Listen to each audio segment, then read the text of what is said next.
আচ্ছা, যেহেতু ইলেকট্রনিক্স তো প্রথমেই আর কি বিজেটি দিয়ে শুরু করা লাগবে। বিজেটির জিনিসপত্র মনে আছে হালকা পাতলা, যে বিজেটি কেমনে কি করে না করে, এর মোড গুলা কি কি, কোন মোডে কাজ করে, তারপর হচ্ছে এটার কনফিগারেশন গুলা কি কি, এগুলা কি খেয়াল আছে আপনাদের?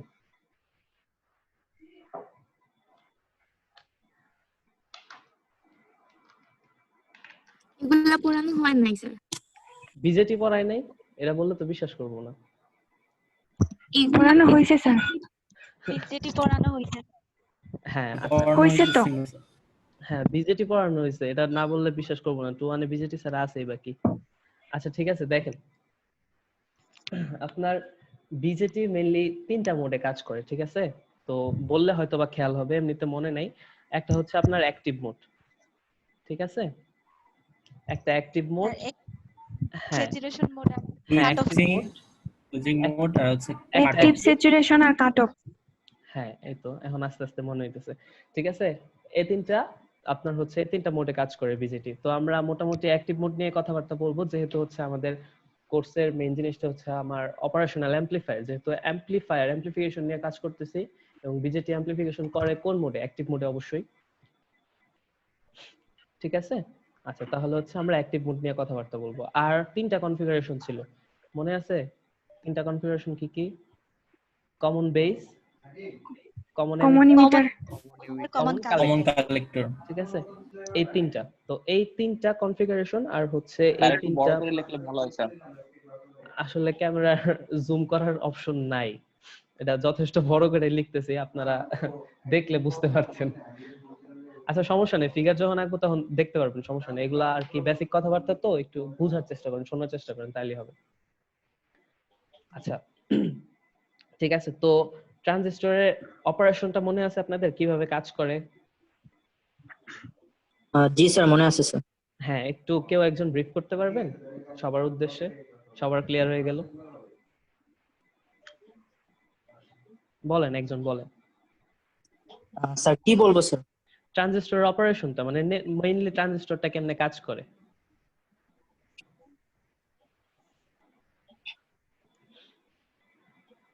স্যার ট্রানজিস্টরে স্যার 3টা পার্ট থাকে স্যার, একটা হচ্ছে ইমিটার, একটা হচ্ছে বেস, আর একটা হচ্ছে কালেক্টর। আচ্ছা ঠিক আছে, আপনি যখন বলছেন তাহলে আঁকি, ঠিক আছে? আঁকলাম। কোন, এটা মনে করেন যে এমিটার দিলাম, এটা বেস দিলাম, এটা কালেক্টর দিলাম, হ্যাঁ তারপরে বলেন। তারপর স্যার ইমিটার আর বেস এর দুইটা থাকবে স্যার ফরওয়ার্ড বায়াস, হ্যাঁ আর সবসময় বেস মনে আর রাখবেন, কালেক্টর থাকবে স্যার রিভার্স বায়াস। হ্যাঁ সবসময় এমিটার আর বেস এই যে জাংশনটা, এই দুইটা মিলে মনে করেন যে আমার জাংশন 1, ঠিক আছে? এই জাংশন অলওয়েজ থাকবে আপনার ফরওয়ার্ড বায়াসে, ঠিক আছে? এটা একটা ইম্পর্টেন্ট জিনিস। এবং কালেক্টর এবং বেস এই যে জাংশনটা, মনে করেন আমি যদি নাম দেই রিভার্স J2, বায়াস। ঠিক আছে? এটা অবশ্যই অলওয়েজ থাকবে আপনার রিভার্স বায়াসে। হ্যাঁ তারপরে বলেন। এবং আমার এই যে 3টা পার্ট আছে, ঠিক আছে? এই যে এই তিনটার আমার তো সাইজের ডিফারেন্ট, মানে এদের তো সাইজের ভিত্তিতে ডিফারেন্সিয়েট করা যায় এবং হচ্ছে ডোপিং কনসেন্ট্রেশনের ভিত্তিতে ডিফারেন্সিয়েট করা যায়। সেটা কি জানেন? এখানে আপনি দেখলে খেয়াল করতে পারবেন 3টার সাইজ আমি একরকম আঁকি নাই। কালেক্টরের সাইজ অলওয়েজ বড় হবে, তারপরে এমিটার, তারপরে হচ্ছে আপনার বেস। এটা হচ্ছে যদি আমি সাইজের ভিত্তিতে ডিফারেন্সিয়েট করি, ঠিক আছে? আর যদি ডোপিং কনসেন্ট্রেশনের ভিত্তিতে ডিফারেন্সিয়েট করি, তাহলে কোনটা আগে হবে কোনটা পরে হবে? তখন বেজ খেয়াল আগে হবে রাখবেন, স্যার। তখন মনে রাখবেন যে এমিটারে ডোপিং কনসেন্ট্রেশনটা সবচেয়ে বেশি থাকে, তারপরে কালেক্টর, তারপরে বেস, ঠিক আছে? এটা হচ্ছে আপনার ডোপিং কনসেন্ট্রেশনের ভিত্তিতে কোনটাকে বেশি ডোপিং করা হয়, কোনটাকে কম ডোপিং করা হয়। আচ্ছা কে যেন বলতেছিলেন, তারপরে আবার বলেন, বলতে থাকেন। যদি স্যার আমরা ইমিটার আর বেসকে যদি ফরওয়ার্ড রাখি আর বেস আর কালেক্টরকে যদি স্যার রিভার্স রাখি, তাহলে স্যার এটা অ্যাক্টিভ রিজিয়নে চলে যায়। হ্যাঁ হ্যাঁ অ্যাক্টিভ মোডে আর চলে যায়। আর আর স্যাচুরেশন আর যদি কাট স্যার অফের কন্ডিশন গুলো একটু বলেন। যদি স্যার দুইটাই যদি স্যার ফরওয়ার্ড হয় স্যার, মানে ইমিটার বেস আর বেস কালেক্টর, তখন হ্যাঁ। স্যার হবে স্যাচুরেশন। আর দুইটা যদি স্যার আর রিভার্স বায়াস থাকে, তাহলে স্যার হবে স্যার কাট অফ। না স্যার, ফার্স্টেটা যদি স্যার রিভার্স, পরেরটা যদি ফরওয়ার্ড, তাহলে স্যার কাট অফ। প্রথমে ঠিক বলছিলেন, পরে হয়তো একটু গুলায় ফেলছেন। দুইটাই রিভার্স বায়াসে যদি থাকে তখন হচ্ছে সেটা কাট অফ, ঠিক আছে? আচ্ছা একটু দেখে নিয়েন আপনি। আচ্ছা, এই তো গেল আমার ট্রানজিস্টর নিয়ে বেসিক কথাবার্তা, ঠিক আছে? তো এখন দেখেন যদি ফরওয়ার্ড বায়াসের ক্ষেত্রে আমরা হিসাব করি, তো ফরওয়ার্ড বায়াসের ক্ষেত্রে আমরা কি জানি? ফরওয়ার্ড বায়াসের ক্ষেত্রে তো আমাদের এমিটার আর বেসের যে জাংশনটা আছে, এই জাংশনে কি আমার কারেন্ট ফ্লো হবে তো, তাই তো? তো যদি কারেন্ট ফ্লো হয়, ঠিক আছে, তো এই ক্ষেত্রে আমি কি হিসাব করতে পারি? এখানে রেজিস্ট্যান্স, একটা ধরেন রেজিস্ট্যান্স মনে করলাম আমি আর, ঠিক আছে, এটা মেইনলি কি হবে? ক্লোজ এনাফ টু জিরো হবে না? কিন্তু আমার কারেন্ট ফ্লো হইতেছে, তো সেক্ষেত্রে আমি ধরে নিতে পারি এখানে রেজিস্ট্যান্সটা ক্লোজ এনাফ টু জিরো, বা আইডিয়ালি আমি এটাকে জিরোই ধরে নিই, তাই তো? এবং রিভার্স বায়াসের ক্ষেত্রে যখন আমি হিসাব করি তখন কি আমার ওইদিকে কোনো কারেন্ট ফ্লো হওয়ার কথা? রিভার্স বায়াসে তো কোনো কারেন্ট ফ্লো হয় না, তো আইডিয়ালি সেখানে রেজিস্ট্যান্স কত হওয়ার কথা? ইনফিনিটি। কথা না বুঝলে কোশ্চেন করেন যে কোথায় বুঝিনি।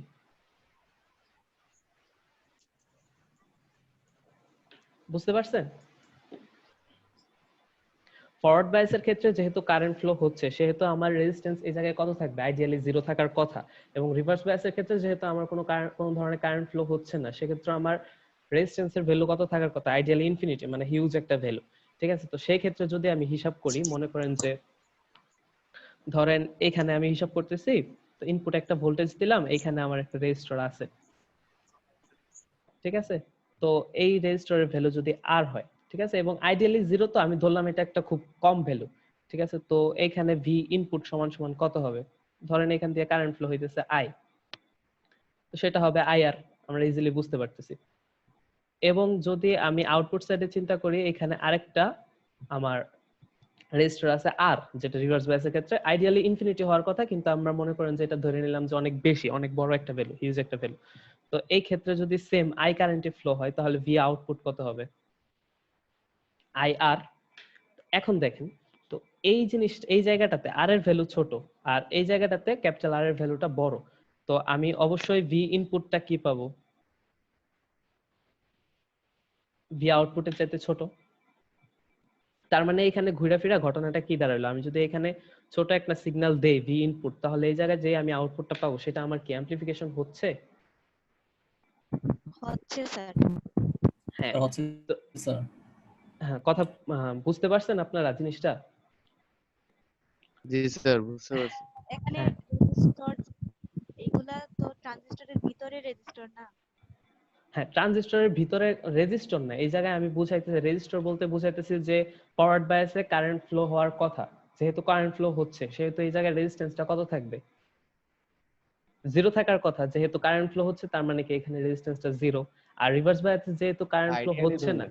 হ্যাঁ আইডিয়ালি জিরো থাকার কথা, এবং যেহেতু রিভার্স বায়াসে কারেন্ট ফ্লো হচ্ছে না সেহেতু রেজিস্ট্যান্সটা কত? এখানে আমরা হিসাব করে নিতে পারি কত? Ideally infinity. আমি সেই হিসেবে এই জায়গায় রেজিস্টর লিখছি, এমনিতে তো কোনো রেজিস্টর থাকে না যদি আপনি আলাদা রেজিস্টর ইউজ স্যার এই স্যার এটা কি স্যার, স্যার যে সময় স্যার রেজিস্টারটা স্যার জিরো ধরছেন স্যার, ওই সময় তো স্যার এটা শর্ট সার্কিট তাহলে হয়ে গেছে না স্যার? না না না, যে এখানে সময় ওই সময় ধরছেন ওই সময় তো স্যার না না না, আমি এখানে আর যেটা ধরছি এটার কথা বলতেছেন, এই স্মলারটার? স্মল একটা। হ্যাঁ হ্যাঁ, জি এখানে স্যার, আমি যে ধরে সময় নিচ্ছি, স্যার জিরো ধরছিলেন স্যার। না আমি বলি এখানে হচ্ছে কেসটা ধরা হয় আইডিয়ালি জিরো, ঠিক আছে? তো এই জায়গায় তো রেজিস্টর হিসেবে পুরোপুরি তো আমি জিরো হয় না। একবারে জিরো রেজিস্ট্যান্স ধরতে পারবো না, যেহেতু আমি একটা রেজিস্ট্যান্স অ্যাড করছি সেহেতু এখানে একটা রেজিস্ট্যান্সের ভ্যালু আছে এবং এটা খুব ছোট। তো সেই হিসাব করলে তো এখানেও আমি ইনফিনিটি ভ্যালুর কোনো রেজিস্ট্যান্স ধরতে পারবো না, ঠিক না? তো আমি ধরে নিছি এই আরটার ভ্যালু খুবই জি স্যার। বড় আর এই আরটার ভ্যালু খুবই ছোট, ঠিক আছে? তো এই হিসাব করে আমি জি ম্যাথমেটিক্যাল স্যার। ক্যালকুলেশনের জন্য হিসাব করছি, কারণ জিরো আর ইনফিনিটি বসে আপনি তো কোনো ম্যাথমেটিক্যাল ক্যালকুলেশন করতে পারবেন না। আচ্ছা, তো এই যে আমি জি এইখানে স্যার। দেখেন একটা রেজিস্টরের একটা চেঞ্জ করছি, ঠিক আছে? তো এইখানে যে একটা রেজিস্টর ছিল আর এইখানে একটা রেজিস্টর, তার মানে এই জায়গায় আমার কি রেজিস্টরের কি ট্রান্সফার হয়েছে না?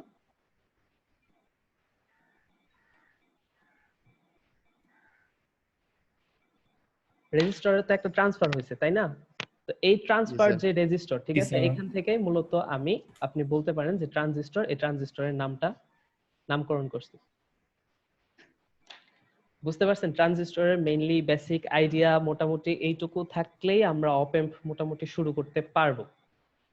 তো ট্রানজিস্টর সম্পর্কে আর যদি কোনো কিছু সমস্যা থাকে বলতে পারেন, আর নয়তো আমরা অপ এম্পের দিকে যাইতে পারি। আর বেসিকে একটু মানে জানি না, একটু কম জানি, কনফিউশন এরকম থাকলে আপনারা একটু স্টাডি করতে পারেন, কারণ হচ্ছে ট্রানজিস্টরের জিনিসপত্রগুলো লাগবে। অপ এম্প করতে গেলে ট্রানজিস্টরের জিনিসপত্রগুলো লাগবে, কারণ ওই ট্রানজিস্টর নিয়ে স্যার হ্যাঁ বলুন। মানে আমাদের স্যার এসি অ্যানালাইসিসে শুধু কি আরই মডেল পড়লেই হবে নাকি স্যার এই যে হাইব্রিড মডেলটাও পড়া লাগবে? এইচ মডেল যেটা এইচ প্যারামিটার মডেল। হ্যাঁ, এইচ প্যারামিটার মডেল দুইটাই পড়তে পারেন, আর এই মডেলটা বেশি ইম্পর্টেন্ট, এবং হাইব্রিড মডেলটাতে আসে না এরকমও কিন্তু না। বুঝতে পারছেন? জি স্যার। আচ্ছা, তো আমরা শুরু করি।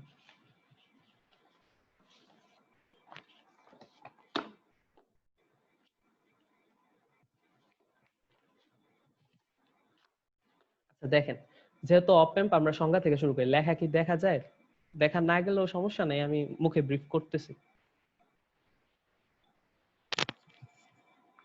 আচ্ছা দেখেন, অপ এম্পের আমরা ডেফিনিশন থেকে শুরু করি, যেহেতু ফার্স্ট ক্লাস, তো ডেফিনিশন কিভাবে কাজ করে, ব্লক ডায়াগ্রাম, এগুলো থেকে শুরু করতেছি। দেখেন, অপ এম্প বলতে আমরা কি বলতেছি, এটার ফুল মিনিং হচ্ছে অপারেশনাল অ্যাম্পলিফায়ার। তো নাম থেকে বুঝতে পারতেছেন যে এটা একটা ওয়ান কাইন্ড অফ অ্যাম্পলিফায়ার, এবং আর নিচে একটা বই দিলে লেখাটা একটু জুম আরো ক্লিয়ার বোঝা যায়। বুঝতে পারতেছেন? এর থেকে বেটার জি, স্যার। আসলে চলবে? জি স্যার, জি স্যার, জি স্যার। আচ্ছা সমস্যা নাই, আপনারা এইসব সংজ্ঞা বলেন আর যাই কিছু বলেন এগুলা পাবেন, এগুলো হচ্ছে বই পাবেন, এগুলোর জন্য প্যানিক করার দরকার নেই, এগুলা রেফারেন্স সবকিছু পাবেন। আচ্ছা স্যার। বইয়ের রেফারেন্সের কথা যদি জিজ্ঞেস করেন, তাহলে আপনারা 2-1 এ কোন বই পড়ছিলেন, কোন রেফারেন্স নিয়েছিলেন? এই একটা বই পড়তে পারেন। বিকে ম্যাথের বই পড়ানো হয়েছিল স্যার। হ্যাঁ, এটা পড়তে পারেন, এটা পড়তে পারেন, অথবা বয়েল স্ট্রিটের একটা আছে electronic devices and circuit theory, ওইটা পড়তে পারেন, এবং অপ এম্পের জন্য আরেকটা পড়তে পারেন আপনারা, মাইক্রো ইলেকট্রনিক সার্কিট একটা বই আছে স্যাড্রার স্মিথের, ওইটাও পড়তে পারেন। লাইব্রেরিতে খুব সম্ভবত আছে, আপনারা পাবেন। স্যার আপনি কোনটা বেস করে পড়াবেন? আমি সবগুলোই পড়াবো, যেই টপিকটা যে জায়গায় ভালো লাগে ওইখান থেকেই পড়াবো। আচ্ছা আচ্ছা স্যার। দেখেন, এই জায়গায় ডেফিনেশনটা একটু খেয়াল করেন, আমি একটু বোঝানোর চেষ্টা করি যে অপারেশনাল অ্যাম্পলিফায়ার, যেহেতু তো নাম শুনে বুঝতে পারতেছেন এটা ওয়ান কাইন্ড অফ অ্যাম্পলিফায়ার, ঠিক আছে? এবং এটার স্পেশালিটি হচ্ছে, নরমালি অ্যাম্পলিফায়ারটা কি করতো, নরমালি অ্যাম্পলিফায়ার গুলো শুধুমাত্র আপনার যে ইনপুট ভোল্টেজ দিতেন সেটাকে মাল্টিপ্লাই করতো, একটা নির্দিষ্ট হারে মাল্টিপ্লাই করতো, এবং আপনি ওটা দিয়ে আর কোনো ধরনের অপারেশন করতে পারতেন না। কিন্তু এই অপারেশনাল অ্যাম্পলিফায়ার দিয়ে আপনি ওই মাল্টিপ্লিকেশনের সাথে সাথে অ্যাডিশন করতে পারবেন, সাবট্রাকশন করতে পারবেন, ইন্টিগ্রেশন করতে পারবেন, ডিফারেন্সিয়েশন করতে পারবেন, ঠিক আছে? বুঝতে পারছেন তাহলে অপারেশনাল অ্যাম্পলিফায়ারের সাথে ওই বেসিক অ্যাম্পলিফায়ারের পার্থক্য? আচ্ছা, এইটা হচ্ছে আমার, হ্যাঁ হ্যাঁ বলেন। স্যার ওইটার পার্থক্য আরেকবার বললে স্যার ক্লিয়ার হবে। হ্যাঁ, পার্থক্যটা হচ্ছে ওই অ্যাম্পলিফিকেশনে আমরা কি দেখছিলাম, শুধুমাত্র একটা ভি ইনপুট দিছিলাম এবং একটা ভি আউটপুট পাইছি, এবং ভি আউটপুটটা কি ছিল, ভি ইনপুটের একটা স্কেলার কোয়ান্টিটি ছিল, ঠিক না? তো একটা স্কেলার অ্যামাউন্ট দিয়ে আমি মাল্টিপ্লিকেশন কইরা তারপর ওই ভি আউটপুটটা পাইছি, যেখানে শুধুমাত্র একটা মাল্টিপ্লিকেশন হয়েছে। আর কি কোনো কিছু আমি অ্যাপ্লিকেশন দেখছি ওইখানে কি কোনো সিগন্যাল আমি অ্যাড করতে পারছিলাম বা কোনো সিগন্যাল সাবট্রাক্ট করতে পারছিলাম, এরকম তো কিছু দেখিনি, শুধুমাত্র মাল্টিপ্লিকেশন হয়েছে। এটা একটা মানে একদম সিম্পল একটা অ্যাম্পলিফিকেশন হয়েছে ওইখানে, যেটা হচ্ছে আমি বিজেটি দিয়ে নরমালি করছি। এবং অপারেশনাল অ্যাম্পলিফায়ার দিয়ে আপনি যেটা করতে পারবেন সেটা হচ্ছে এই অ্যাডিশন, সাবট্রাকশন, ইন্টিগ্রেশন, ডিফারেন্সিয়েশন সবগুলা কাজ করতে পারবেন। তো এই জন্য এটার নাম হচ্ছে অপারেশনাল অ্যাম্পলিফায়ার, যেহেতু এটা দিয়ে স্পেসিফিক অপারেশন করা যায়।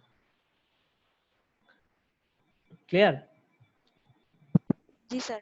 আচ্ছা, তারপরে দেখেন যে এখানে অপারেশনাল অ্যাম্পলিফায়ারের একটা ব্লক ডায়াগ্রাম দেওয়া আছে। এখানে ব্লক ডায়াগ্রাম দিয়ে কি মিন করছে, অপারেশনাল অ্যাম্পলিফায়ার মেইনলি আমার তিনটা স্টেজে কাজ করে, ঠিক আছে? আপনারা এখানে খেয়াল করলে দেখবেন যে ফার্স্টে আমি লিখছি যে মাল্টি স্টেজ অ্যাম্পলিফায়ার, ঠিক আছে? মাল্টি স্টেজ অ্যাম্পলিফায়ার বলতে এটার কাজটা হচ্ছে সে তিনটা স্টেজে এই কাজটা করে। এই তিনটা স্টেজে কাজের প্রথম কাজটা হতেছে ডিফারেনশিয়াল অ্যাম্পলিফায়ার, ঠিক আছে? যেটাকে আমি ডিএ লিখছি, সেটা হচ্ছে ডিফারেনশিয়াল অ্যাম্পলিফায়ার। তো এই ডিফারেনশিয়াল অ্যাম্পলিফায়ারে সে ইনপুটটা নিবে, এবং ডিফারেনশিয়াল অ্যাম্পলিফায়ারে সে কাজ করার পর তারপরে সেই আউটপুটটা যাবে আমার হচ্ছে হাই গেইন সিই অ্যাম্পলিফায়ার, মানে হচ্ছে কমন এমিটার বেসড একটা ট্রানজিস্টরে আমি সেটাকে আবার অ্যাম্পলিফিকেশন করব, এবং লাস্টলি যে স্টেজটা আছে সেটা হচ্ছে আমার পুশ পুল এমিটার ফলোয়ার ক্লাস বি, যেটা আমি বলতেছি। তারপরে এই তিনটা স্টেজে আমার অ্যাম্পলিফিকেশন হয় অপারেশনাল অ্যাম্পলিফায়ার, এবং এটার মেইন কাজটা মূলত বলতে পারেন যে 60 থেকে 70% কাজ ডিফারেনশিয়াল অ্যাম্পলিফায়ারে হয়ে যায়। তো এইখানে মেইনলি ইম্পর্টেন্সটা দিতে হবে ডিফারেনশিয়াল অ্যাম্পলিফায়ারে। তো আমাদের জানা উচিত তাহলে ডিফারেনশিয়াল অ্যাম্পলিফায়ারটা কি। তো সেটা জানবো তার আগে এই অপারেশনাল অ্যাম্পলিফায়ার এবং এই যে এদের বিভিন্ন স্টেজগুলো আছে এদের কিছু ক্যারেক্টারিস্টিক আমরা জানি। দেখেন যে এখানে লেখা আছে যে নো কাপলিং ক্যাপাসিটর, ঠিক আছে?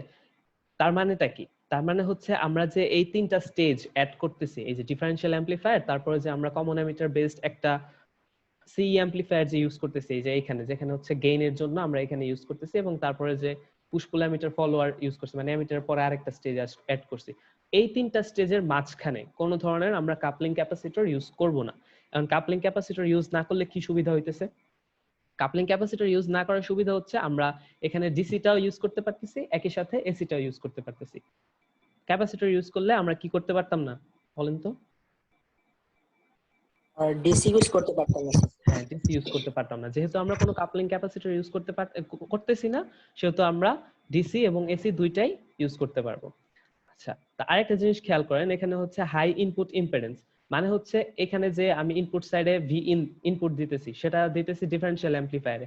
এই সাইডের যেই আমার ইম্পিডেন্সটা এখানে থাকবে একটা হাই ইনপুট ইম্পিডেন্স, ঠিক আছে? এবং আউটপুট সাইডে আমার ইম্পিডেন্সটা থাকবে লো ইনপুট ইম্পিডেন্স, সরি লো আউটপুট ইম্পিডেন্স, ঠিক আছে? বুঝতে পারছেন? তাহলে ইম্পিডেন্সটা ইনপুট সাইডে থাকবে আমার হাই এবং আউটপুট সাইডে থাকবে আমার কি লো।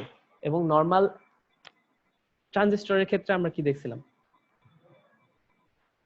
নরমাল ট্রানজিস্টরের ক্ষেত্রে আমাদের ফরওয়ার্ড বায়াসে আমাদের রেজিস্টরটা কি ছিল, মানে রেজিস্ট্যান্স যেটা সেটা কি ছিল, কেমন ছিল? লো ইনপুট ইম্পিডেন্স ছিল। হ্যাঁ, লো ইনপুট ইম্পিডেন্স ছিল। এবং আউটপুট সাইডে আমাদের ইম্পিডেন্স তো না, রেজিস্ট্যান্স, এখানে তার কিছু নাই, তো সেখানে রেজিস্ট্যান্সটা কি ছিল? আউটপুট সাইডে হাই ছিল। তো সেখানের ক্ষেত্রে এটা হাই কিন্তু, ছিল। হ্যাঁ সেখানের ক্ষেত্রে এটা কিন্তু একটু ব্যতিক্রম, এটা একটু খেয়াল রাখবেন। আচ্ছা, তারপরে দেখেন যে আরেকটা জিনিস আছে যে high open loop voltage gain. এখন ওপেন লুপ বলতে কি বুঝাইতেছে একটু খেয়াল করেন। আপনারা কি ফিডব্যাক করছেন বা ফিডব্যাক সম্পর্কে আইডিয়া আছে? না স্যার। আচ্ছা, ফিডব্যাক সম্পর্কে আইডিয়া নাই। আচ্ছা দেখেন একটা জিনিস খেয়াল করেন, যে যদি আমরা হচ্ছে ধরেন আমি অপারেশন অ্যাম্পলিফায়ার দেই, উদাহরণটা দেই আপাতত, এখন না বুঝলেও জাস্ট বেসিক টুকু বুঝে রাখেন। তো মনে করেন এটা একটা অপ অ্যাম্পের সিম্বল, ঠিক আছে?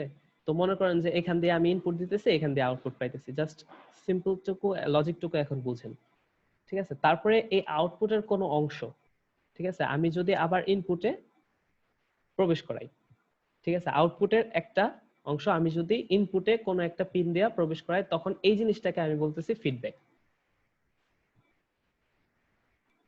জাস্ট এই জিনিসটা হচ্ছে ফিডব্যাক, ঠিক আছে? আর যদি এই কাজটা ইউজ না করি তখন সেটাকে আমি বলতেছি সেখানে কোনো ফিডব্যাক নাই। তো ফিডব্যাক না থাকা অবস্থায় আমি যদি কোনো গেইন হিসাব করি বা হচ্ছে কোনো ধরনের অ্যাম্পলিফিকেশন হিসাব করি, সেটাই হচ্ছে আমার ওপেন লুপ ভোল্টেজ গেইন। মানে ওপেন লুপ বলতে সেখানে আমি বুঝাইতেছি কোনো ধরনের ফিডব্যাক নাই। তো ফিডব্যাক নিয়ে আমরা যখন নেক্সটে পড়বো তখন এই জিনিসটা আরো ক্লিয়ার হবে। তো আপাতত ফিডব্যাক সম্পর্কে এটুকুই বুঝেন যে আউটপুট থেকে কোনো ধরনের আমার ইনপুটে কানেকশন দেওয়া থাকবে না, সেটা হচ্ছে আমার কি ওপেন লুপ। আর যদি কানেকশন দেওয়া থাকে সেটা হচ্ছে আমার ফিডব্যাক। আচ্ছা, তো ওই ওপেন লুপ ভোল্টেজ গেইন তার মানে হচ্ছে, ভোল্টেজ গেইন বলতে কি বোঝায়?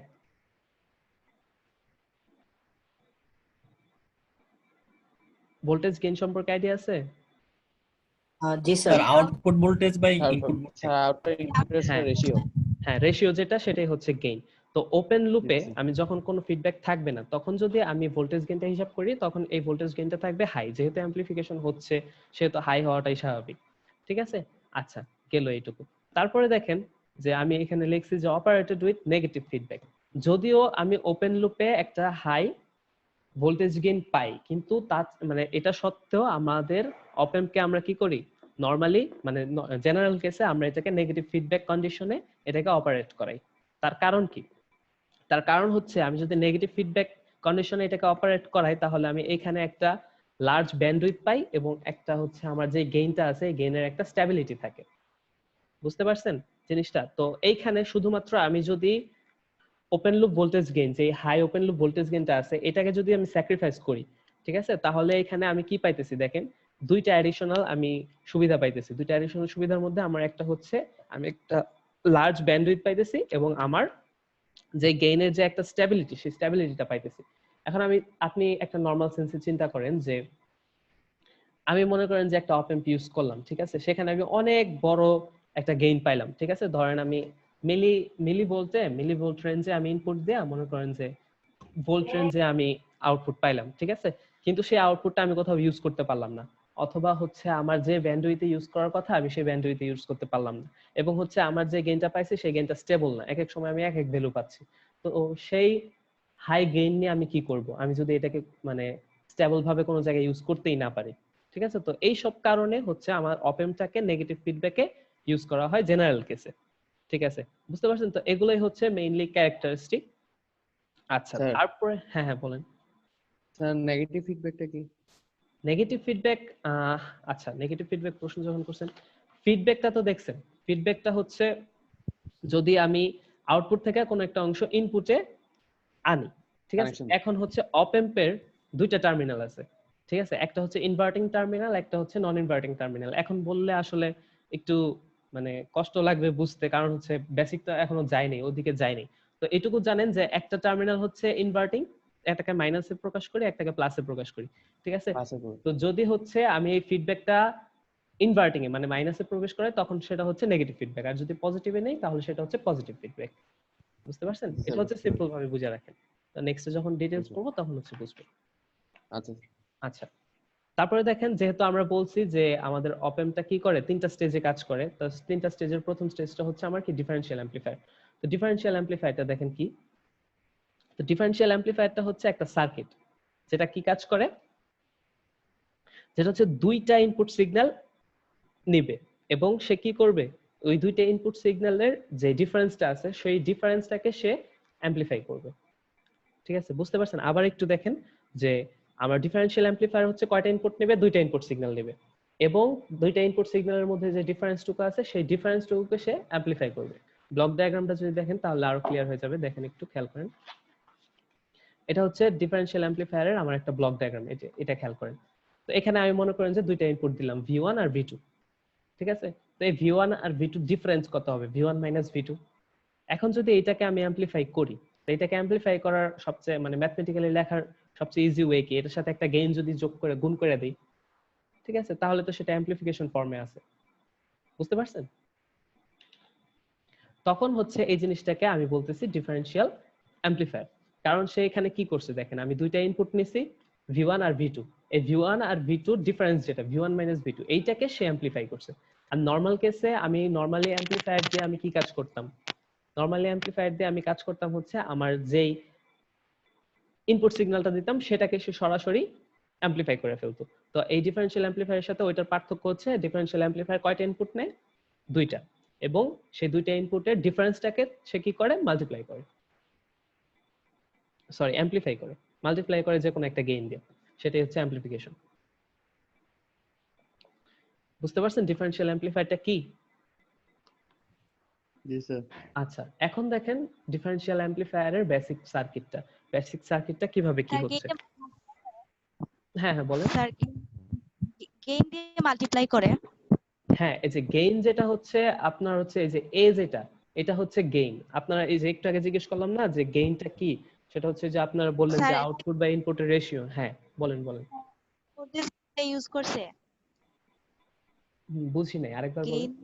স্যার এখানে ভোল্টেজ গেইন ইউজ করছেন। ভোল্টেজ গেইন ইউজ করছি, হ্যাঁ এখানে ভোল্টেজ গেইন ইউজ করছি। এখানে ভোল্টেজ ছাড়া তো আর কিছু ইনপুট নাই, তো কোন গেইন ইউজ করব? জি স্যার।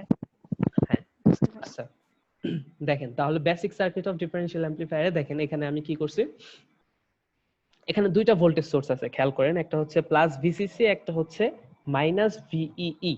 তো এই দুইটার কাহিনীটা কি, এখানে প্লাস ভিসিসি যেটা আছে সেটা হচ্ছে আপনার ভিসিসি যে সোর্সটা আছে এটার পজিটিভ টার্মিনালের সাথে এই যে দুইটা আমার রেজিস্টর আছে, ঠিক আছে, এটা কানেক্টেড, এবং ভিসিসি এর নেগেটিভ টার্মিনাল যেটা সেটা গ্রাউন্ডেড করা আছে, ঠিক আছে। এটা মনে রাখবেন যে ভিসিসি এর নেগেটিভ টার্মিনাল যেটা মানে হচ্ছে মাইনাস ভিসিসি, ঠিক আছে, এটা গ্রাউন্ডেড করা।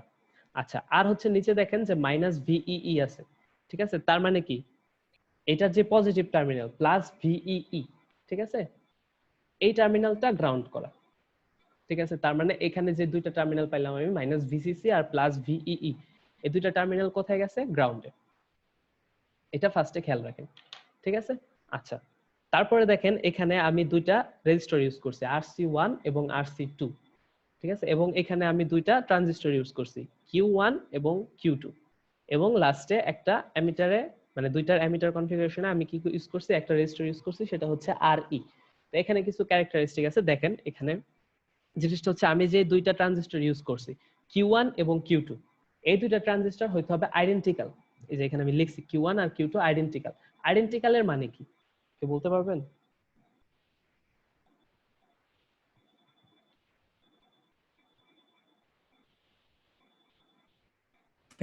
আদর্শ নাকি স্যার? পিওর আদর্শ বলতে এইখানে জিনিসটা বোঝা যাইতেছে যেটা Q1 আর Q2, Q1 এর যে বৈশিষ্ট্যগুলো থাকবে, ক্যারেক্টারিস্টিক গুলো থাকবে, সেম ক্যারেক্টারিস্টিকের একটা ট্রানজিস্টর Q2 আমার এখানে ইউজ করা লাগবে। মানে হচ্ছে Q1 এবং Q2 একই বৈশিষ্ট্যের, মানে সেম, তাদের সমান মধ্যে স্যার, কোনো ইকুয়াল হবে ধরনের, স্যার। হ্যাঁ তাদের মধ্যে কোনো ধরনের পার্থক্য থাকতে পারবে না, সেম ট্রানজিস্টর আমি ইউজ করবো। এই কারণে আমি লিখছি যে Q1 আর Q2 আইডেন্টিক্যাল। ঠিক আছে, এবং আরো কিছু ধরনের ক্যারেক্টারিস্টিক আছে বা শর্ত আছে, কন্ডিশন আছে, আপনারা দেখতে পারবেন যে RC1 is equal to RC2। ঠিক আছে, তো এইখানে আমি যে RC1 টা ইউজ করতেছি, এখানে RC2 টাও আমার সেম হইতে হবে। ঠিক আছে, আরেকটা জিনিস দেখেন, β1 ইজ ইকুয়াল টু β2। এখন বিটা জিনিসটা কি মনে আছে? Sir voltage gain sir. Current gain, voltage gain না। বিটা সমান সমান কি ছিল? IC divided electric by current IB ছিল হচ্ছে না? Base current.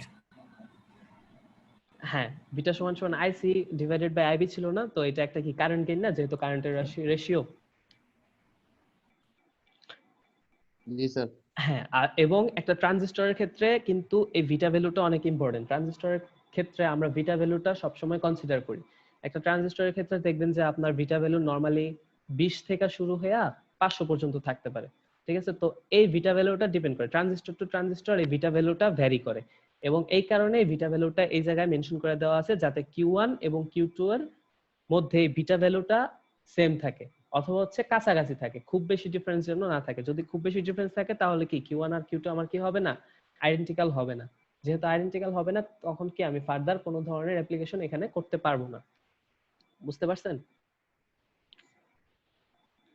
এই কারণে এখানে লেখা হয়েছে β1 ইকুয়াল টু β2, এবং বিটা আর হচ্ছে আর, এই দুইটা ক্যারেক্টারিস্টিক হচ্ছে আমার ইলেকট্রিক্যাল ক্যারেক্টারিস্টিক। মানে হচ্ছে মানে ইলেকট্রনিক্যালি আমার এই দুইটা কন্ডিশন মেইনটেইন করা লাগবে। বুঝতে পারছেন? হ্যাঁ স্যার। আচ্ছা দেখেন, তারপরে দেখেন দুইটা জিনিস আছে, single ended input arrangement, double ended input arrangement, এবং আরেকটা জিনিস আছে সিঙ্গেল এন্ডেড আউটপুট অ্যারেঞ্জমেন্ট, আর একটা হচ্ছে ডাবল এন্ডেড আউটপুট অ্যারেঞ্জমেন্ট। এখন দেখেন এইখানে আমার ইনপুট টার্মিনাল কয়টা, ফিগারে একটু খেয়াল করেন। এখানে আমার ইনপুট টার্মিনাল হচ্ছে এই যে একটা 1, এটা হচ্ছে একটা আমার ইনপুট টার্মিনাল, এবং 2 এটা হচ্ছে আমার আরেকটা ইনপুট টার্মিনাল। ঠিক আছে, এই ইনপুট টার্মিনালটা কি Q1 এর বেস না? এটা তো Q1 এর বেস, এটা নিয়ে কোনো সমস্যা আছে? না স্যার। আচ্ছা, আর এটা যে Q2 এর বেস, এটা নিয়েও তো কোনো সমস্যা নেই। ঠিক আছে, না স্যার। তাহলে হচ্ছে আমার দুইটা যে ইনপুট টার্মিনাল, সেই দুইটা ইনপুট টার্মিনাল কোথায়? একটা হচ্ছে Q1 এর বেসে, আর একটা হচ্ছে কি Q2 এর বেসে। ঠিক আছে, আর দুইটা যে আউটপুট টার্মিনাল, সেই আউটপুটটা আমি কোথায় নিতেছি? এই যে দেখেন, এই দুইটা আউটপুট নিতেছি আমি রেজিস্টরের ঠিক আগে, এখান কালেক্টর। থেকে। ঠিক আছে, এটা হচ্ছে আমার একটা আউটপুট টার্মিনাল, আর এটা হচ্ছে আমার আরেকটা আউটপুট টার্মিনাল, দুইটা আউটপুট টার্মিনাল। তাহলে দুইটা ইনপুট টার্মিনাল কোথায়, দুইটা আউটপুট টার্মিনাল কোথায়, খেয়াল করতে পারছেন? আচ্ছা জি স্যার। দেখেন, এখন দেখেন যে আমার এখানে আছে যে সিঙ্গেল এন্ডেড ইনপুট অ্যারেঞ্জমেন্ট, মানে আমার কি, এখান থেকে কি বুঝতে পারতেছেন যে আমার ইনপুটটা কোথায় থাকবে? যে কোনো সিঙ্গেল একটা এন্ডে থাকবে। ঠিক আছে, তার মানে কি, আমি যদি একটা ইনপুট 1 নাম্বার এন্ডে দেই, ঠিক আছে, তখন কি 2 নাম্বার এন্ডটা আমার গ্রাউন্ড থাকবে। আমার কথা কি বুঝতে পারছেন?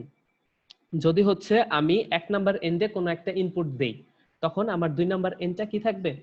গ্রাউন্ডেড থাকবে। অথবা যদি আপনি ভাইস ভার্সা উল্টাটা চিন্তা করেন, যে আমি যদি 2 নাম্বার এন্ডে কোনো একটা ইনপুট দেই, তখন 1 নাম্বার এন্ডটা আমার কি থাকবে? গ্রাউন্ডেড থাকবে। যদি এরকম কন্ডিশন হয়, সেটাকে আমি বলতেছি কি সিঙ্গেল এন্ডেড ইনপুট অ্যারেঞ্জমেন্ট। ঠিক আছে, যে কোনো একটা এন্ডে, মানে হচ্ছে যে কোনো সিঙ্গেল এন্ডে আমি কি দিছি? ইনপুট দিছি। তো এই সেন্সে এটা হচ্ছে সিঙ্গেল এন্ডেড ইনপুট অ্যারেঞ্জমেন্ট, ঠিক আছে। আর যদি দুইটা এন্ডেই আমি ইনপুট দেই তাহলে সেটা হচ্ছে আমার ডুয়াল এন্ডেড অথবা হচ্ছে ডাবল এন্ডেড ইনপুট অ্যারেঞ্জমেন্ট। মানে হচ্ছে এই দুইটা ট্রানজিস্টরের বেসেই আমি যদি কি করি, দুইটা ভোল্টেজ ইনপুট দেই, বুঝতে পারছেন, তখন সেটা হবে আমার কি ডুয়াল এন্ডেড ইনপুট অ্যারেঞ্জমেন্ট, ঠিক আছে। তো আউটপুটের ক্ষেত্রেও সেম, যদি আমি ইনপুট মনে করেন তখন সেটা ভ্যারি করতেছে না, ইনপুট তখন যেরকমই থাক, সিঙ্গেল এন্ডেড থাক অথবা ডাবল এন্ডেডই থাক, যদি আমি একটা এন্ড থেকে আউটপুট নেই, মনে করেন যে আমি শুধুমাত্র মনে করেন যে আউটপুট রিজিয়ন 1 থেকে ইয়াটা নিব, আউটপুটটা নিব, তখন সেটা হবে সিঙ্গেল এন্ডেড। অথবা মনে করেন যে শুধুমাত্র 2 থেকে আমি আউটপুটটা নিব, তখন সেটা হবে কি সিঙ্গেল এন্ডেড। আর যদি আমি দুইটা পয়েন্ট থেকেই এট এ টাইম আউটপুটটা নেই, তখন সেটা হবে কি ডুয়াল এন্ডেড। এখন আপনি প্রশ্ন করতে পারেন যে একটা এন্ড থেকে যদি আমি নেই আউটপুটটা, তাহলে আউটপুট তো নিতে হলে আমার দুইটা তো প্রোব থাকতে হয়, ঠিক না? তো আরেকটা প্রোব কোথায় থাকবে? তো আউটপুট যখন আমি গ্রাউন্ডে হ্যাঁ হ্যাঁ, স্যার। আরেকটা প্রোব থাকবে, অবশ্যই গ্রাউন্ডে থাকবে। আউটপুট যখন আপনি 1 থেকে নেবেন, একটা প্রোব থাকবে আপনার 1 এ, আরেকটা প্রোব গ্রাউন্ডে।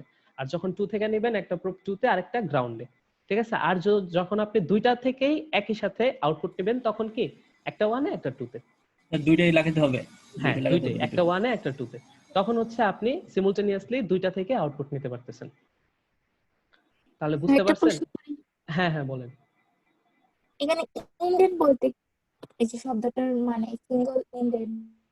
সিঙ্গেল এন্ড বলতে হচ্ছে আমি একটা সিঙ্গেল এন্ড মানে হচ্ছে একটা সিঙ্গেল সাইড থেকে ইনপুট দিতেছি। ডুয়াল এন্ড মানে হচ্ছে আমি দুইটা সাইড থেকে ইনপুট দিতেছি, এরকম, আর কিছু না। এন্ডেড মানে হচ্ছে যে কোনো একটা এন্ড থেকে আমি ইনপুট দিতেছি। মনে করেন যে এটা একটা এন্ড, এখান থেকে আমি ইনপুট দিতেছি, অথবা এটা একটা এন্ড, এখান থেকে আমি ইনপুট দিতেছি, এটা একটা এন্ড, এখান থেকে আউটপুট নিতেছি, এরকম। আচ্ছা, যদি এইটুকু ক্লিয়ার থাকে তাহলে আমি পরে আরেকটা ফিগার দেখাই আপনাদের।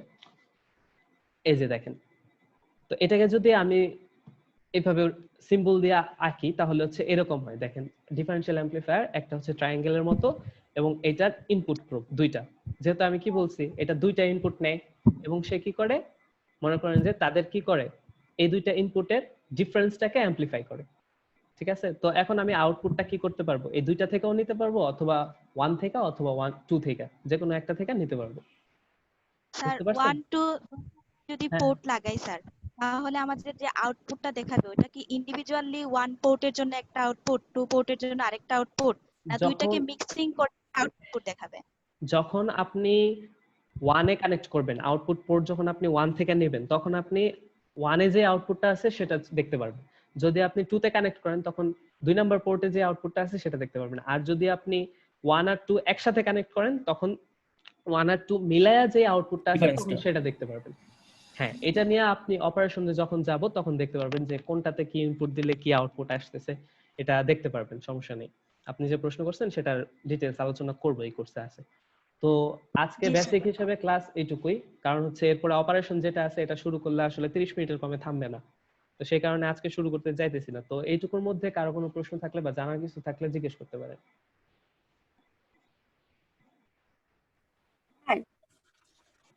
এমপ্লিফায়ার কি আমরা ল্যাবে কম্পোনেন্ট হিসেবে পাবো? হ্যাঁ, অপএম্পের আপনার ল্যাব আছে আমার সাথে একটা, সেখানে ট্রেনার বোর্ড আছে। তো ট্রেনার বোর্ডে আপনারা অনেক কাজ করতে পারবেন। অপএম্পের যে অ্যাপ্লিকেশন গুলো আছে, এই সামিং অ্যাম্পলিফায়ার আছে, তারপরে আপনি সাবট্রাক্ট করতে পারবেন, ইন্টিগ্রেশন করতে পারবেন, ডিফারেন্সিয়েশন করতে পারবেন, সবগুলাই করতে পারবেন। একটা পুরো ট্রেনার বোর্ড আছে, সেই ট্রেনার বোর্ডে সব ধরনের কাজ করতে পারবেন। আচ্ছা স্যার। স্যার, হ্যাঁ বলেন।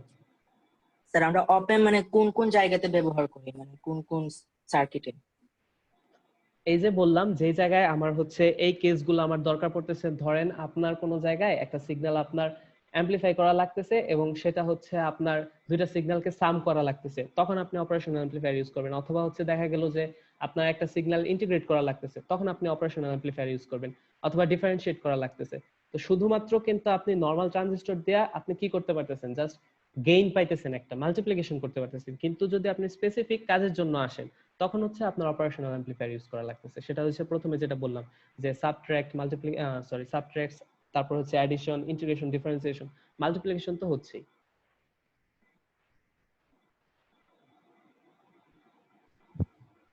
স্যার, হ্যাঁ বলেন। স্যার এখানে ইনপুট আমি 1 এ আগে ধরি মানে গ্যালেন্ডেড, তাহলে কি স্যার আউট দুইটা পাবো না? আমি 1 এ একটা পাবো, 2 তে একটা পাবো? সেটা হচ্ছে ডিপেন্ড করতেছে আপনি আউটপুটটা কিভাবে নেবেন। যদি আপনি শুধুমাত্র 1 এ একটা ইনপুট দেন, তখন যদি আপনি চান যে শুধুমাত্র আমি 1 থেকে আউটপুট নিব, সেটাও পারবেন। যদি চান যে আমি 2 থেকে আউটপুট নিব, সেটাও পারবেন। আবার যদি চান যে 1 2 আমি মিলায়া একটা আউটপুট নিব, সেটাও পারবেন। তিনটা কেসই সম্ভব এখানে। আচ্ছা, জি স্যার। স্যার হ্যাঁ, আর কোনো কনফিউশন আছে বা কোনো কিছু স্যার বুঝতে? আমরা কি স্যার দুইটা আউটপুট নিতে পারবো স্যার এই কেসে? দুইটা আউটপুট, হ্যাঁ দুইটা আউটপুট নিতে পারবেন, সমস্যা নেই তো। আপনি স্যার কারণ হচ্ছে আপনি এখানে একটা ইনপুট দিলেন অথবা মনে করেন যে দুইটা ইনপুট দিলেন, আপনি যদি আলাদা আলাদা ভাবে 1 থেকে আউটপুট এবং 2 থেকে আউটপুট নিতে পারবেন, কোনো সমস্যা নেই। আপনার যখন এটা হচ্ছে আপনার ডিমান্ডের উপর, আপনি কি ধরনের আউটপুট চাইতেছেন, তখন আপনি ইনপুট দিয়ে আপনার যে ধরনের আউটপুটটা দরকার সেই আউটপুটটা নেবেন। এখন আপনার ডিজায়ার্ড আউটপুটটা যদি নাম্বার 1 পোর্টে থাকে তখন আপনি 1 থেকে নেবেন, যদি 2 তে থাকে তখন আপনি 2 থেকে নেবেন। এটা ডিপেন্ড করতেছে আপনার ডিজায়ার্ড আউটপুটটা আপনি কোন পোর্টে পাইতেছেন সেটার উপর। স্যার এখানে আমরা ফিডব্যাক ইউজ করলে মানে আউটপুটে কি কোনো পরিবর্তন হবে স্যার? ফিডব্যাক ইউজ পজিটিভ করলে বা কি নেগেটিভ হইতেছে? হ্যাঁ, ফিডব্যাক ইউজ করলে পরিবর্তন হবে। ফিডব্যাক ইউজ করলে তারপরে কি হয় না হয় সেটা আসলে অনেক পরের কথা, আরো পরে বেসিক জিনিসগুলো আমরা পড়ার পরে তারপরে ফিডব্যাকে যাব। ফিডব্যাক আছে, তারপরে ওখানে ফ্রিকোয়েন্সি রেসপন্স আছে, অনেক কথাবার্তা আছে। স্যার আমি স্যার এখানে যে ডিফারেনশিয়াল এমপ্লিফায়ার আছে সেটার সাথে কি আরেকটা ডিফারেনশিয়াল এমপ্লিফায়ার আমি অ্যাড করতে পারবো? ডিফারেনশিয়াল অ্যামপ্লিফায়ার তো আসলে একটাই ইউজ করে। ডিফারেনশিয়াল অ্যামপ্লিফায়ারে এই স্টেজটার পরে তারপরে আমি যে কমন এমিটারের যে একটা ইয়ে আছে, পোর্শন আছে, সেটা অ্যাড করি। সেইখানে তারপরে এটাকে আমার হাই গেইনের জন্য ইউজ করা হয়। ঠিক আছে, তো সেইখানে তারপরে হচ্ছে আমি এমিটারের পরে যে এমিটারের ফলোয়ার আর একটা আছে ক্লাস বি পুশ পুল অ্যামপ্লিফায়ার যেটা আছে সেটা ইউজ করি। মানে জি স্যার। তিনটা স্টেজে এই জিনিসটাকে আমি অ্যামপ্লিফাই করি। তো ডিফারেনশিয়াল অ্যামপ্লিফায়ার একটাই যথেষ্ট, এরপরে আর আসলে অ্যামপ্লিফাই করার দরকার পড়ে না। কারণ হচ্ছে ডিফারেনশিয়াল অ্যামপ্লিফায়ারে আমি যেটা চাইতেছি সেটা আমি পাওয়া যাই, তারপরে জাস্ট এটাকে স্কেলিং করা, মনে করেন যে গেইন বেশি বাড়ানো কমানো, অথবা হচ্ছে তারপরে এটাকে আরো মনে করেন যে কোনো দরকার হলে কোনো কারণে পুশ করা লাগলো বা কোনো দিকে পুল করা লাগলো, এই কাজের জন্য পরে হচ্ছে জি অ্যামিটারের স্যার। পরের যে সার্কিটটা আছে সেটা আমি ইউজ করি। স্যার হ্যাঁ হ্যাঁ বলেন, একজন একজন করে বলেন। আমরা কেস কেন স্যার বুঝতে পারতেছি না, একজন একবারে একসাথে একজন। স্যার হ্যাঁ বলেন। আমরা স্যার বেস থেকেই কেন মানে ইনপুট নেই, মানে আমরা কেন মানে এমিটার বা কালেক্টর থেকে নিতে পারতেছি না? আচ্ছা ঠিক আছে, এখন হচ্ছে আমি এই জায়গায় যে কনফিগারেশনটা ইউজ করছি, ঠিক আছে, এখন দেখেন এখানে আমি বেজে ইনপুট নিছি, কারণ হচ্ছে এই জায়গায় আমার কমন এমিটার কনফিগারেশনটাও দরকার এবং কমন কালেক্টর কনফিগারেশনটাও দরকার। যেহেতু আমার কমন এমিটার এবং কমন কালেক্টর কনফিগারেশন দুইটাই দরকার, সেহেতু হচ্ছে আমি বেজে ইনপুট নিব।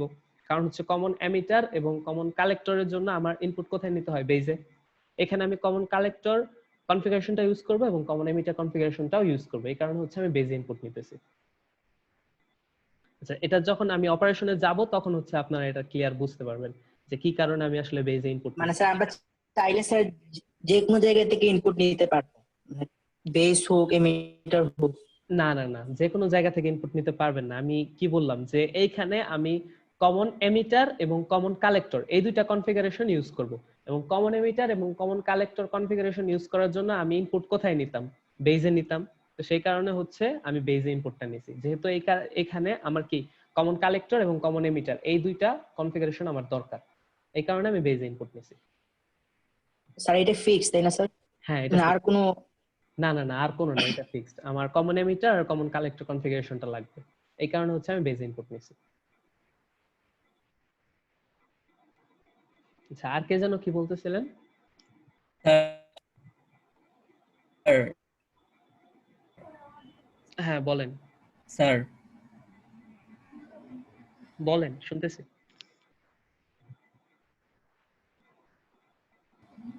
হ্যালো হ্যাঁ বলেন, শুনতেছি।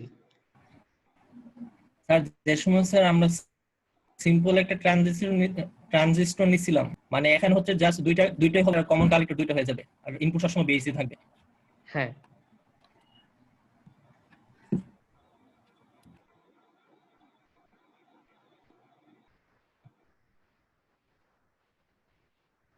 আর কারো কোনো কোশ্চেন?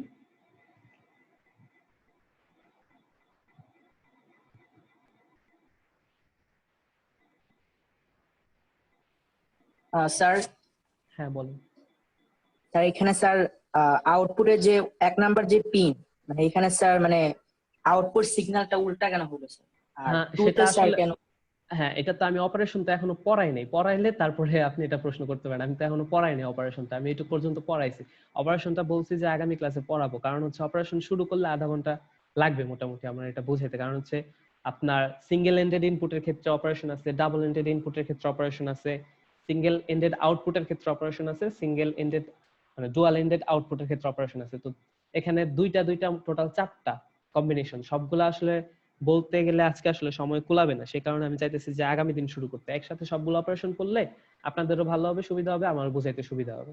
এই কারণে আমি আসলে এখনো শুরু করিনি। এটা যখন শুরু করব তখন বুঝতে পারবেন যে কি কারণে এই সিগন্যালটা এখানে উল্টা হয়েছে বা এখানে অ্যামপ্লিফাই হয়েছে, ফেজে আছে 180 ডিগ্রি শিফট হয় নাই কেন, হয়েছে কেন, কি কারণে হয়, এই সবগুলাই বলবো। এটা স্যার আজকে ক্লাসে আর এই যে কোনো ধরনের প্রশ্ন আছে? হ্যাঁ বলেন। ওই যে ভোল্টেজ ডিফারেন্সের সাথে গেইন যে মাল্টিপ্লাই করে অ্যামপ্লিফিকেশন ভোল্টেজ ডিফারেন্সটা হচ্ছে আপনি একটা নরমাল সেন্সে চিন্তা করেন যে আমি যখন কোনো কিছু অ্যামপ্লিফাই করি তখন সেখানে হইতেছে কি, আমার মনে করেন যে আমি এখানে ইনপুট দিছি কিছু একটা, ঠিক আছে, তো ধরেন ভি ইনপুট, তো আমার এখানে ট্রানজিস্টরে মনে করেন যে অ্যামপ্লিফাই হইলো, তো সেখানে আমি পাইলাম যে ভি আউটপুট, ঠিক আছে।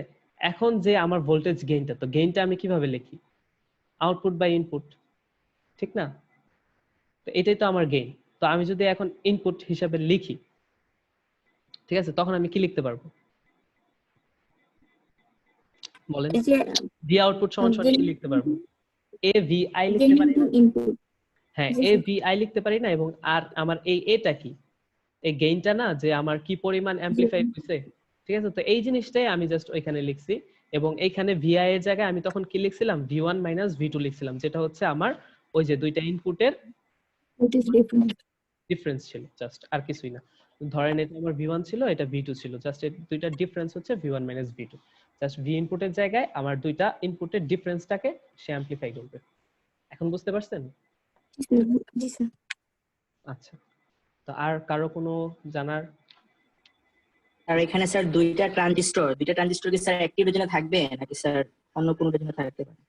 দুইটা ট্রানজিস্টর একই বুঝি নাই, তারপরে আসলে ল্যাগ করতেছে অনেক, আবার একটু বলেন।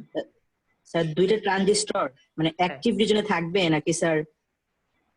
দুইটা ট্রানজিস্টর অ্যাক্টিভ রিজিয়নে থাকবে, হ্যাঁ হ্যাঁ অ্যাক্টিভ রিজিয়নে থাকবে। অ্যাক্টিভ না থাকলে তো আপনি এটা ইউজ করতে পারবেন না। অ্যাক্টিভ রিজিয়নে থাকবে, কারণ হচ্ছে আমার এই দুটো তো আর অপারেশনাল, কারণ হচ্ছে আমি অ্যামপ্লিফিকেশন করতেছি, অ্যামপ্লিফিকেশনে অবশ্যই অ্যাক্টিভ রিজিয়নে থাকা লাগে। হ্যাঁ বলেন।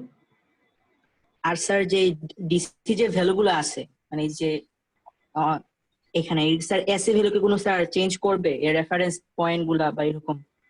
না এখানে যেহেতু আসলে আমরা স্যার ক্যাপাসিটর এখানে ইউজ করি না। হ্যাঁ ক্যাপাসিটর ইউজ করি নাই, কারণ হচ্ছে যাতে আমি এসি ভ্যালুটা এখানে ইনপুট দিতে পারি, যাতে ক্যাপাসিটর এসি ভ্যালুটাকে কোনো ধরনের চেঞ্জ করতে না পারে, ঠিক আছে, অথবা হচ্ছে ডিসি ভ্যালুটাকে আটকায় দিতে না পারে, ঠিক আছে। সেই কারণে আমি কোনো কাপলিং ক্যাপাসিটর ইউজ করিনি। কাপলিং ক্যাপাসিটর ইউজ করলে আমি কোথায় ইউজ করতাম? আমি কিন্তু সার্কিটে ইউজ করতাম না। কাপলিং ক্যাপাসিটর ইউজ করলে আমি কোথায় ইউজ করতাম? যে তিনটা স্টেজ যে বলছি, তিনটা স্টেজের মাঝখানে তিনটা স্টেজকে কাপল করার জন্য, একসাথে কাপল করার জন্য আমি সেইখানে ক্যাপাসিটর ইউজ করতাম। এই জন্য এটার নাম কিন্তু কাপলিং ক্যাপাসিটর হয়েছে, যে তিনটা স্টেজ যেটা আছে, স্টেজটাকে কাপল করার জন্য আমি ক্যাপাসিটর ইউজ করতেছি, এবং ওই জায়গায় আমি কোনো ক্যাপাসিটর ইউজ করব না, সেটা বলা হয়েছে ক্যারেক্টারিস্টিকে, যে বলা হয়েছে যে কোনো ধরনের কাপলিং ক্যাপাসিটর ইউজ করব না, কারণ হচ্ছে ক্যাপাসিটর যদি আমি ইউজ করি তাহলে ডিসি ভ্যালুটাকে কিন্তু আমি ইউজ করতে পারবো না। আর এখানে অপারেশনটা আমি এসি দিয়েই দেখাবো, আপনি এসি কিংবা ডিসি যে কোনো ধরনের অপারেশন এখানে করতে পারবেন, কোনো সমস্যা নেই। স্যার আমি বলছিলাম স্যার মানে এই যে ডিসি যে ভোল্টেজ গুলো আছে মানে এগুলা কি ইনপুটের যে এসি ভোল্টেজ গুলো আছে বেসি সোর্স গুলো আছে এটার মান কি চেঞ্জ করবে স্যার? মানে তার যে রেফারেন্স পয়েন্টটা আছে সেটা কি চেঞ্জ করতে পারে? না যেহেতু না স্যার না এখানে না আমরা ইনপুটে ক্যাপাসিটর ইউজ করি না। না চেঞ্জ করবে না, কারণ হচ্ছে আপনার এই যে প্লাস ভিসিসি এবং মাইনাস ভিই আছে, এটা কিন্তু কনস্ট্যান্ট ভোল্টেজ সোর্স, ঠিক আছে। এবং কনস্ট্যান্ট ভোল্টেজ সোর্স মানে হচ্ছে এখানে আমি এটাকে বায়াসিং করছি। বায়াসিং তো বুঝেন? জি স্যার। হ্যাঁ, বায়াসিং করা হয় কি জন্য বলতে পারবেন? স্যার অ্যাক্টিভ রিজনে নেওয়ার জন্য বা একটা রিজনে নেওয়ার জন্য। না, তাছাড়াও কিন্তু বায়াসিং এর শর্ত আছে। বলতে পারবেন যে ডিসি বায়াসিং কেন করা হয়? কারণ হচ্ছে আমি কিন্তু এসি অ্যানালাইসিসেও দেখা যায় যে আমি কিন্তু ডিসি বায়াসিং করি। কি কারণে ডিসি বায়াসিং করা হয় বলতে পারবেন আপনারা? স্যার এসি অ্যানালিসিসটা যে পয়েন্টে ইউজ করব ওইটা পয়েন্টটা ফিক্সড করার জন্য ডিসি বায়াসিং করা হয়। এখানে আরো কিছু শর্ত আছে, আপনারা মনে রাখবেন। টেম্পারেচার স্যার যদি স্যার অতিরিক্ত বেড়ে যায় তাহলে স্যার লংগেভিটিটা কমে যায় স্যার সার্কিটটা। হ্যাঁ, এইগুলো এর জন্য আছে, biasing কিন্তু করতে হয়। মেইন 3টা পয়েন্ট হচ্ছে বায়াসিং করার জন্য। আপনারা একটু খেয়াল করেন, মনে রাখেন যে আমার যে কালেক্টর কারেন্ট আছে সেই কালেক্টর কারেন্টকে proper zero signal collector current রাখার জন্য। কারণ হচ্ছে কি, আমার কালেক্টর বেস টার্মিনালটা কি রিভার্স বায়াসে থাকে, তো সেইখানে যাতে প্রপার জিরো কালেক্টর কারেন্ট থাকে সেই কারণে বায়াসিং করা হয়। এটা 1 নম্বর শর্ত। 2 নম্বর শর্ত হচ্ছে আমার যাতে বেস এমিটার ভোল্টেজটা প্রপার থাকে, এইটা শিওর করার জন্য বায়াসিং করা হয়, এবং প্রপার বেস কালেক্টর ভোল্টেজটা যাতে এখানে থাকে। এই 3টা কন্ডিশনের জন্য আমি এখানে কিন্তু বায়াসিং করি, ডিসি বায়াসিং করি। এসি অ্যানালাইসিসের ক্ষেত্রে আমার কিন্তু ডিসি বায়াসিং থাকে। 3টা কন্ডিশন আপনারা মনে রাখবেন, যে proper base emitter voltage, proper base collector voltage এবং প্রপার জিরো কালেক্টর কারেন্ট। এই 3টা জিনিস মেইনটেইন করার জন্য আমার ডিসি বায়াসিং করা লাগে। এই 3টা জিনিস একটু খেয়াল রাখেন।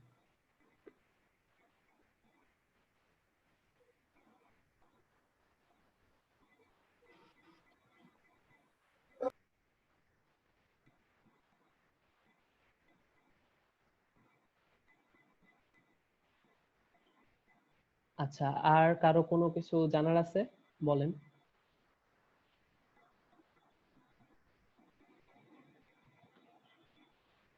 না স্যার। না স্যার। ঠিক আছে, তাহলে আগামীকালকে এই টাইমেই আপনারা আবার সেম আইডিতে চলে আসেন, জয়েন করেন। আমরা নেক্সট অপারেশন পড়বো, যেহেতু ডিফারেনশিয়াল অ্যামপ্লিফায়ার শুরু করছি সেটার অপারেশন পড়বো। আপনারা চাইলে এগুলা দেখতে পারেন। আজকের লেকচার যেটা থেকে পড়াইছি সেটা হচ্ছে আপনার ওই ডিকে মেহতার বই থেকে পড়াইছি, আপনারা চাইলে আগে থেকে একটু দেখে আসতে পারেন। ঠিক আছে, তো আজকের ক্লাস এই পর্যন্তই, আগামীকালকে আবার সেম টাইম। ধন্যবাদ। আচ্ছা, নমস্কার।